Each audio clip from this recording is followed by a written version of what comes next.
Praise the Lord. Mathai എഴുതിയ സുവിശേഷം 16-ാം അധ്യായം.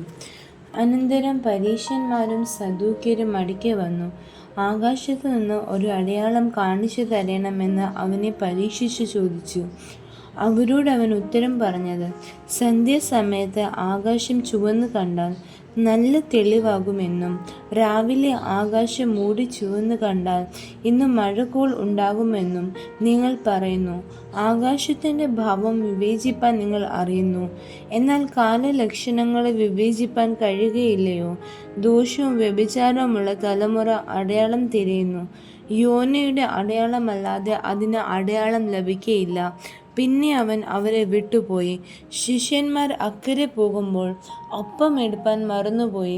എന്നാൽ യേശു അവരോട്, നോക്കുവിൻ, പരീശന്മാരുടെയും സദൂക്യരുടെയും പുളിച്ച മാവ് സൂക്ഷിച്ചുകൊള്ളുവിൻ എന്ന് പറഞ്ഞു. അപ്പം കൊണ്ടുപോരായ്കയാൽ ആയിരിക്കുമെന്ന് അവർ തമ്മിൽ പറഞ്ഞു.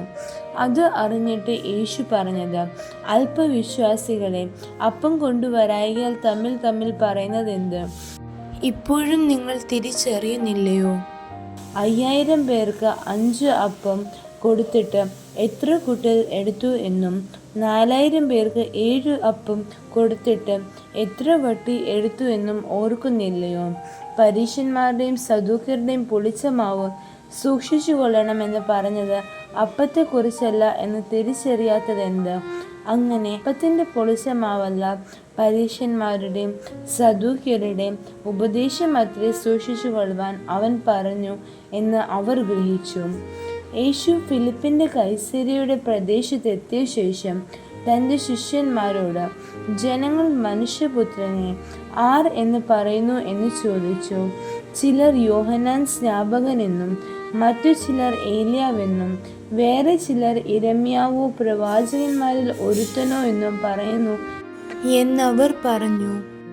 നിങ്ങളോ എന്നെ ആർ എന്ന് പറയുന്നു എന്ന് അവൻ ചോദിച്ചതിന് ശിമോൻ പത്രോസ്, നീ ജീവനുള്ള ദൈവത്തിൻ്റെ പുത്രനായ ക്രിസ്തു എന്ന് ഉത്തരം പറഞ്ഞു.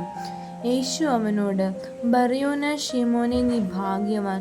ജഡരക്തങ്ങളല്ല, സ്വർഗസ്ഥനായ എൻ്റെ പിതാവത്രേ നിനക്കിത് വെളിപ്പെടുത്തിയത്. നീ പത്രോസ് ആകുന്നു. ഈ പാറമേൽ ഞാൻ എൻ്റെ സഭയെ പണിയും. പാതാള ഗോപുരങ്ങൾ അതിനെ ജയിക്കയില്ല എന്ന് ഞാൻ നിന്നോട് പറയുന്നു. സ്വർഗരാജ്യത്തിൻ്റെ താക്കോൽ ഞാൻ നിനക്ക് തരുന്നു. നീ ഭൂമിയിൽ കെട്ടുന്നതൊക്കെയും സ്വർഗത്തിൽ കെട്ടപ്പെട്ടിരിക്കും. നീ ഭൂമിയിൽ അഴിക്കുന്നതൊക്കെയും സ്വർഗത്തിൽ അഴിഞ്ഞിരിക്കും എന്ന് ഉത്തരം പറഞ്ഞു. പിന്നെ താൻ ക്രിസ്തു ആകുന്നു എന്ന് ആരോടും പറയാതിരിപ്പാൻ ശിഷ്യന്മാരോട് കൽപ്പിച്ചു. അന്നു മുതൽ യേശു താൻ യെരൂശലേമിൽ ചെന്നിട്ട് മൂപ്പന്മാർ, മഹാപുരോഹിതന്മാർ, ശാസ്ത്രിമാർ എന്നിവരാൽ പലതും സഹിച്ച് കൊല്ലപ്പെടുകയും 3-ാം നാൾ ഉയിർത്തെഴുന്നേൽക്കുകയും വേണ്ടത് എന്ന് മാരോട് പ്രസ്താവിച്ചു തുടങ്ങി. പത്രോസ് അവനെ വേറിട്ട് കൊണ്ടുപോയി, കർത്താവേ, അത് അരുതേ, നിനക്ക് അങ്ങനെ ഭവിക്കരുതേ എന്ന് ശാസിച്ചു തുടങ്ങി.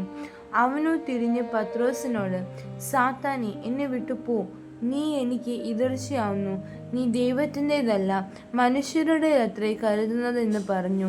പിന്നെ യേശു ശിഷ്യന്മാരോട് പറഞ്ഞത്, ഒരുത്തൻ എൻ്റെ പിന്നാലെ വരുവാൻ ഇച്ഛിച്ചാൽ തന്നെത്താൻ ത്യജിച്ച് തൻ്റെ ക്രൂശ് എടുത്ത് എന്നെ അനുഗമിക്കട്ടെ. ആരെങ്കിലും തൻ്റെ ജീവനെ രക്ഷിപ്പാൻ ഇച്ഛിച്ചാൽ അതിനെ കളയും. എൻ്റെ നിമിത്തം ആരെങ്കിലും തൻ്റെ ജീവനെ കളഞ്ഞാൽ അതിനെ കണ്ടെത്തും. ഒരു മനുഷ്യൻ സർവ്വലോകവും നേടിയിട്ടും തൻ്റെ ജീവനെ നഷ്ടപ്പെടുത്തിയാൽ അവന് എന്ത് പ്രയോജനം? അല്ല, തൻ്റെ ജീവനെ വീണ്ടുകൊള്ളുവാൻ മനുഷ്യൻ എന്ത് മറുവില കൊടുക്കും? മനുഷ്യപുത്രൻ തൻ്റെ പിതാവിൻ്റെ മഹത്വത്തിൽ തൻ്റെ ദൂതരുമായി വരും. അപ്പോൾ അവൻ ഓരോരുത്തനും അവനവൻ്റെ പ്രവൃത്തിക്ക് തക്കവണ്ണം പകരം നൽകും.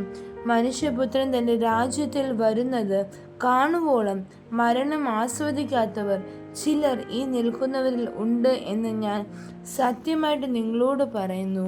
ആമേൻ.